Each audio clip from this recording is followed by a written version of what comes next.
تہجد کے اندر خاص طور سے نماز کے ساتھ ساتھ استغفار بھی کرنا چاہیے، چونکہ تہجد کے وقت یا اسحار کے وقت، سحر کے وقت استغفار کرنے کی فضیلت قرآن میں بار بار جگہ جگہ آئی ہے کہ مومن وہ ہے یا ایمان والے وہ ہے جو استغفار کرتے ہیں سحر کے وقت میں، ٹھیک ہے؟ تو بہرحال آپ استغفار کریں اٹھ کر اور نماز پڑھیں اور اللہ تعالیٰ سے دعا کریں، اور یہ وہ وقت ہے جس کے اندر صحیح مسلم کی روایت میں آتا ہے، اور سال بھر ہوتا ہے یہ کہ اللہ رب العزت جو ہے ایک ندا، ایک آواز لگائی جاتی ہے رات کے تیسرے پہر میں جو سحر کا وقت ہوتا ہے کوئی مانگنے والا میں معاف کرنے بیٹھا ہوں،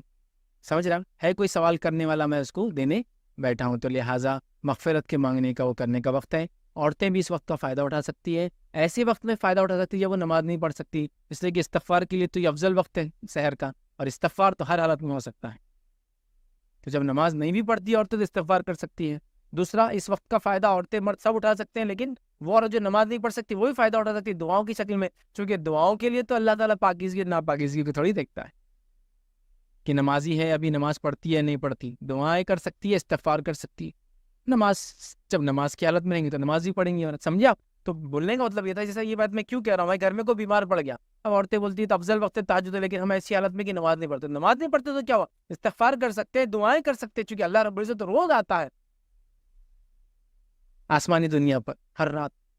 اور ندا آتی ہے کوئی مانگنے والا میں دینے بیٹھا ہوں، ہے کوئی مغفرت طلب کرنے والا معاف کرنے بیٹھا ہوں، ٹھیک ہے؟ تو لہٰذا اس وقت کا فائدہ اٹھائے، 2 رکعت کم از کم 8 رکعت تک پڑھ سکتے ہیں، اور استغفار کرے، دعائیں کرے، اور جو استغفار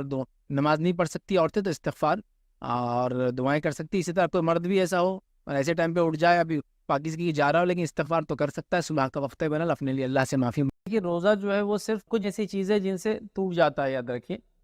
تو پہلا ہے کہ کوئی انسان جان موجھ کے کھا لے پی لے، مطلب نوئنگلی کھا لے پی لے، اگر بھول سے کھا لیا پی لیا تو روزہ نہیں ٹوٹتا۔ دوسرا یہ ہے کہ وہ اپنے بیوی کے ساتھ جو ہم بستری کر لے، تو یہ سیکنڈ چیز ہے جس کی وجہ سے اس کا روزہ جو ہے ٹوٹ جائے گا۔ اور تیسری چیز یاد رکھیے جس سے روزہ ٹوٹے گا، وہ ہے جان موجھ کے انسان خے کر لے، مطلب ایک تو خے آ جاتی ہے تو خے کے آنے سے روزہ نہیں ٹوٹتا، لیکن کوئی جان موجھ کے خے کرے، جیسے انگلی ڈال لی وغیرہ کر لی جس سے اس کو خے ہو جائے، تو یہ چیزیں یاد رکھیے جس سے روزہ انسان کا ٹوٹ جاتا ہے۔ تو کھانے پینے سے روزہ ٹوٹ جاتا ہے، بیوی کے ساتھ جماعی ہم بستری کرنے سے روزہ ٹوٹ جاتا ہے، اور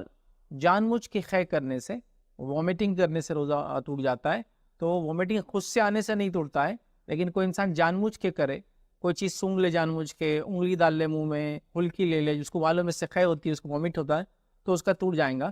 تو انجانے میں کوئی کھا پی لے تو روزہ نہیں ٹوٹتا ہے ادرک، یا جنرلی وومیٹنگ آ جائے کسی بیماری سے تو اس سے روزے کا تعلق نہیں ہے، لیکن ان چیزوں سے روزہ ٹوٹ جائے۔ یہ 11واں فائدہ قیامت کے دن جو ہوگا صدقات دینے کا، آخرت میں قیامت کے دن ہر شخص اپنے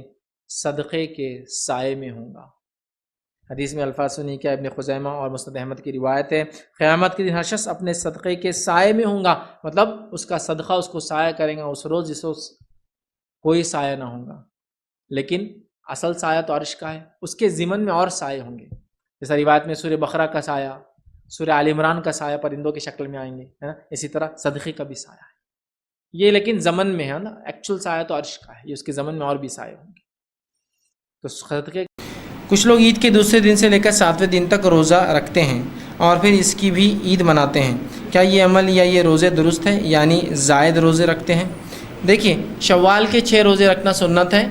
آپ صلی اللہ علیہ وسلم نے کہا جو شخص رمضان کے 30 روزے یا رمضان کے روزے رکھے، شوال کے 6 رکھے، گویا اس نے سال بھر روزے رکھے، اس کو ایسا ثواب ملنے والا ہے، تو لہٰذا یہ بالکل سنت ہے، آپ رکھ سکتے ہیں، اس کی کوئی عید نہیں ہے، لیکن اور یہ ضروری بھی نہیں کہ دوسرے دن سے رکھنا عید کے،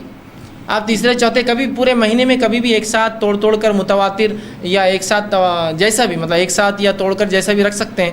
لیکن یہ عید کے بعد دوسرے دن سے بھی ضروری نہیں، اور 7ویں دن اس کی عید منانا تو یہ تو بالکل سنت نہیں، بدعت ہے، شوال کی عید بولتے ہیں اس کو لوگ، اس میں بھی شیرخورما بنتا ہے، سیویاں بناتے ہیں، بیٹھتے ہیں، یہ سب بدعت ہے،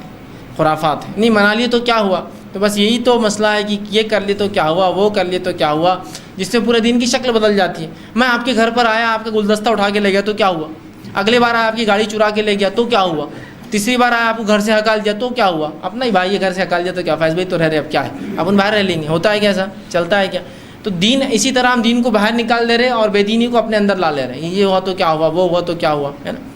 ایسا نہیں ہوتا ہے، یہ سنجیدہ بات ہے کہ عید ایک ہے، اللہ نے 2 عیدیں دی ہے، بس ختم ہوگی، تیسری عید کہاں سے آ گئی اب شوال کی، تو کوئی عید بھی